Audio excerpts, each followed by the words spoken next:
Telangana assembly సమావేశాలు వాడివేడిగా జరగనున్నాయి. మరి కాసేపట్లో ప్రారంభం కానున్న సమావేశాల్లో దివంగత మాజీ ఎమ్మెల్యేలకు సంతాప తీర్మానాలు ప్రవేశపెడతారు. గతంలో ప్రభుత్వం తెచ్చిన 7 ఆర్డినెన్స్లను ఫస్ట్ డే తొలి రోజే అసెంబ్లీ ముందుకు తెస్తారు. జీహెచ్ఎంసీ విస్తరణ, సరిహద్దుల నిర్ధారణ, శివారులోని 27 మున్సిపాలిటీల విలీనం, జీఎస్టీ సవరణ, 3 పిల్లలున్న స్థానిక సంస్థల ఎన్నికల్లో పోటీ చేసే అవకాశం వంటి ఆర్డినెన్స్లు ఇందులో ఉన్నాయి.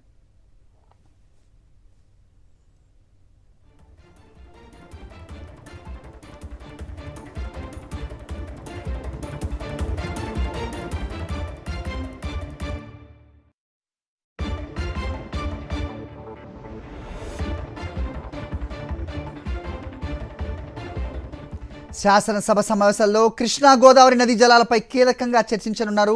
గత బీఆర్ఎస్ ప్రభుత్వం తీసుకున్న నిర్ణయాలను ఎండగట్టేందుకు అధికార కాంగ్రెస్ సిద్ధమైంది. సర్కార్ తీరును తప్పుపడుతూ ఎదురుదాడికి సిద్ధమయ్యాయి బీఆర్ఎస్, అలాగే బీజేపీ. ప్రధాన ప్రతిపక్ష నేత కేసీఆర్ సైతం అసెంబ్లీ సమావేశాలకు హాజరు కానుండటంతో ఈసారి వింటర్ సెషన్ హాట్గా సాగే అవకాశం ఉంది.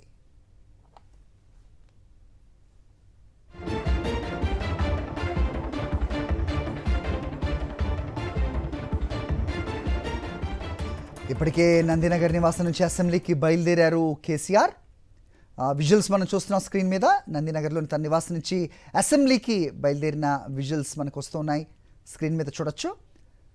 సో కేసీఆర్ అసెంబ్లీకి వస్తారా లేరా అనే ఒక సందిగ్ధతకు తెరదించుతూ ఆయన ఇవాళ సమావేశాలకు హాజరు కాబోతున్నారు. అయితే ఈ సమావేశాలు పూర్తిగా నిడి వరకు మరి ఆయన ఉంటారా లేదంటే ఈరోజు మాత్రమే వస్తారా అనే క్లారిటీ ఇంకా రావాల్సింది. ముఖ్యంగా గత ప్రభుత్వంలో తీసుకున్న జలపరమైన ఏవైతే ఉన్నాయో నిర్ణయాలు, వాటిని ఎండగట్టడానికి కాంగ్రెస్ సిద్ధమవుతుంటే వాటిని తిప్పి కొట్టేలా వ్యూహాలు రచిస్తోంది బీఆర్ఎస్ అలాగే బీజేపీ. అసెంబ్లీ ప్రాంగణం వద్ద మా కరెస్పాండెంట్ రాకేష్ ఉన్నారు. మరిన్ని అప్డేట్స్ అడిగి తెలుసుకునే ప్రయత్నం చేద్దాం. రాకేష్, చెప్పండి. సో ఇవాళ వింటర్ సెషన్ స్టార్ట్ కాబోతున్న నేపథ్యం చాలా హాట్గా జరిగే అవకాశం కనిపిస్తోంది.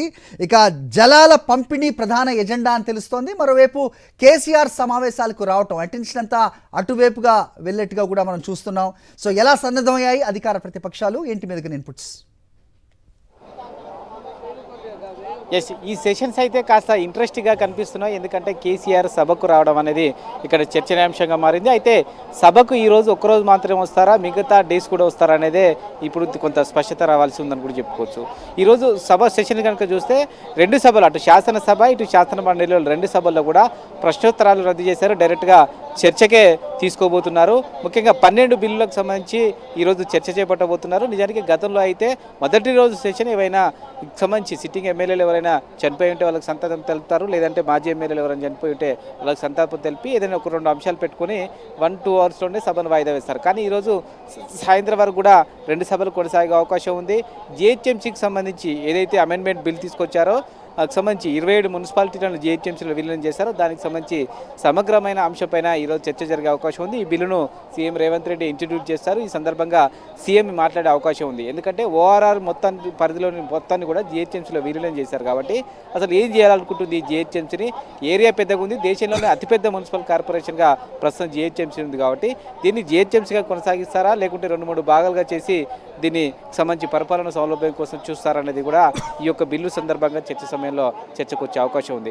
అలాగే మాజీకి సంబంధించిన మాజీ ఎమ్మెల్యే రామరెడ్డి దామోదర్ రెడ్డి, అలాగే వికారాబాద్కి సంబంధించిన మాజీ ఎమ్మెల్యే లక్ష్మారెడ్డిలకు సంబంధించి సంతాప తీర్మానాన్ని సభలో ప్రవేశపెడతారు. దీనిపైన కూడా సభ్యులు మాట్లాడతారు. మిగతాకు సంబంధించిన రిపోర్ట్స్, పంచాయతీరాజ్కి సంబంధించిన అమెండ్మెంట్ బిల్లు ఏదైతే 3 పిల్లల నిబంధనలు కూడా ప్రభుత్వం ఎత్తివేయాలనుకుంటుంది, దానికి సంబంధించిన బిల్లును కూడా ప్రవేశపెడతారు. ఎందుకంటే 3 కంటే అంతకంటే ఎక్కువ మంది పిల్లలు ఉన్నప్పటికీ లోకల్ బాడీ ఎన్నికల్లో పోటీ చేసే విధంగా కూడా ఈ బిల్లును తీసుకొచ్చారు. ఈ బిల్లును కూడా పంచాయతీరాజ్ శాఖ మంత్రి సీతక్క ప్రవేశపెడతారు. మిగతాకు సంబంధించి కొన్ని డిపార్ట్మెంట్కి సంబంధించిన రిపోర్ట్స్ సభలో పెట్టబోతున్నారు. అయితే ఈ బిల్స్ చర్చ సందర్భంగా ప్రతిపక్ష నేత కేసీఆర్ ఉండబోతున్నారు. గతంలో బడ్జెట్ సెషన్లలో బడ్జెట్ ప్రవేశపెట్టిన రోజు మాత్రమే కేసీఆర్ అటెండ్ అయ్యారు. ఆ రోజు బడ్జెట్ పెట్టిన రోజు ఇతర సభ్యులకు మాట్లాడే అవకాశం ఉండదు, కేవలం ఆర్థిక మంత్రి మాత్రమే మాట్లాడతారు. కాబట్టి అప్పుడు కేసీఆర్ మాట్లాడడానికి అవకాశం లేకుండా పోయింది. కానీ ఇప్పుడు ఈరోజు మాట్లాడడానికి అవకాశం ఉంటుంది. బిల్లుల సందర్భంగా చర్చ ఉంటుంది కాబట్టి ప్రతిపక్ష నేతగా కేసీఆర్ అటెండ్ అవుతున్నారు. ఈ సందర్భంగా కేసీఆర్ మాట్లాడతారా లేదా అనేది చూడాల్సిన అవసరం ఉంది. కొంత ఆసక్తి అయితే నెలకొంది. రెండు సభలు కూడా ఈరోజు అంతే ఆసక్తిగా నెలకొని ఉన్నాయని చెప్పుకోవచ్చు. ఇక రెండవది, ఏ హోదా లేకుండా కేవలం మంత్రి హోదాలోనే ఈరోజు అజారుద్దీన్ సభకు అటెండ్ అవుతున్నారు. ఆయన ఎమ్మెల్యే కానీ లేరు.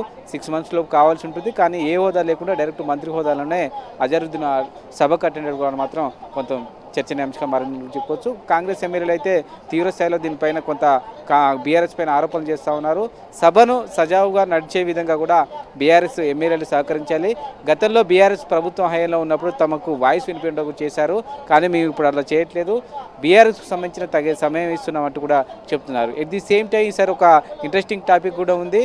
ఏవైతే అనర్హత ఎమ్మెల్యేలకు సంబంధించిన పిటిషన్లు ఉన్నాయో వాటిలో 5 కొట్టివేశారు. ఇప్పుడు 5 ఎమ్మెల్యేలు ఎటువైపు కూర్చుంటారు అనేది కొంత చర్చనీయాంశంగా మారింది. 5 ఎమ్మెల్యేలు ప్రస్తుతం బీఆర్ఎస్ కేటాయించిన సీట్లలో కూర్చుంటారా, లేకుంటే సంబంధించి ఎటు కాకుండా మధ్యలోకి సంబంధించి ఖాళీగా ఏవైతే బెంచెస్ ఉన్నాయో వాటిపైన కూర్చుంటారని చూడాలి. ఈరోజు ఆ అంశం కూడా చాలా ఇంట్రెస్టింగ్గా మారే అవకాశం ఉంది. ఓవరాల్గా అయితే ఈసారి నీటి జలాల విషయంలో అత్యంత కీలకమైన చర్చ జరగబోతా ఉంది. ఇప్పటికే బీఆర్ఎస్ దీనిపైన ఆరోపణలు చేసింది. దాన్ని కాంగ్రెస్ కూడా కౌంటర్ ఇస్తున్న నేపథ్యంలో జనవరి 2 నుంచి మళ్ళీ సమావేశాలు పెట్టాలనుకుంటారు. కాబట్టి ఆ రోజు నుంచి కృష్ణా గోదావరి నదీ జలాల్లో నీటి కేటాయింపులపైన హాట్గా చర్చ జరిగే అవకాశం ఉంది.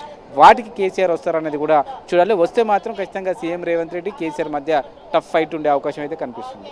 Right Rakesh, thanks for the detailed inputs.